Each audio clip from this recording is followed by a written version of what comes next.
Assalamualaikum kawan-kawan. Kawan-kawan nak tahu tak? Dakwah secara bilhal. Dakwah secara bilhal ni ialah menyampaikan ajaran Islam bukan hanya kata-kata tapi dengan perbuatan dan akhlak yang baik.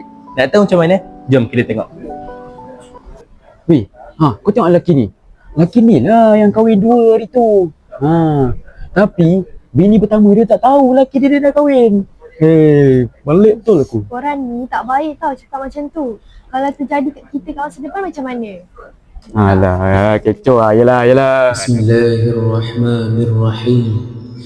Ya ayyuhalladzina amanu ijtanibu katsiran minadh-dhanni inna ba'dadh-dhanni ithm wa la tajassasu wa la yaghtab ba'dukum ba'dha أيحب أحدكم أن يأكل لحم أخيه ميتا فكرهتموه واتقوا الله إن الله تواب رحيم. Kawan-kawan tahu tak? Surah yang saya baca tadi tu adalah surah daripada surah Hujarat ayat 12. Ayat tu dia menceritakan tentang buruknya kita mengumpat ni. Kawan-kawan tahu, kalau kita mengumpat ibarat kita memakan daging saudara kita sendiri. Tahu tak? Buruk, betapa buruknya kan? Kalau macam tu, kita elakkan kita mengumpat supaya hidup kita diberkati oleh Allah Subhanahu Wa Taala. Tadi kan ada makan Starbucks. Pastikan tahulah kat mana. Lah. Ni siapa punya? Biarlah. Sampah je pun. Dah, jom. Tak boleh duk, kau tahu tak? Bersih tu separa beriman. So kereta kita tu kutip dapat pahala free tau. Nak dapat pahala sah tau. Kutip kan? Kita buang. Itu sampah ni, nampak sampah ni? Kita buang. Dapat pahala. Kita gerak jom. Bismillahirrahmanirrahim.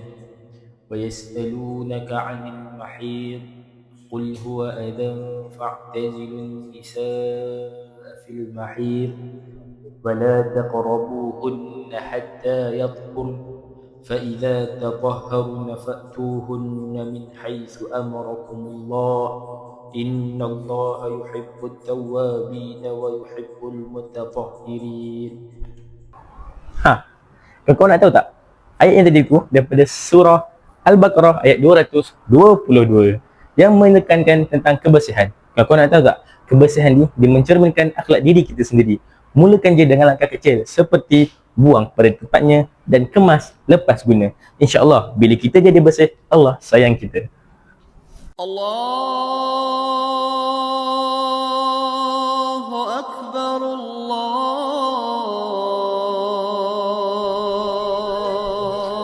Weh, aku pergi solat jauh. Jangan lupa solat pula tau. Cepat sikit je. Aku datang. Ya. Sekejap. Masih kita solat kan dulu. Ya dah. Sangkang kita lambat solat kang dosa pula kan. Betul juga apa dia cakap tadi. Ya. Jom. Tutup je. Bismillahirrahmanirrahim.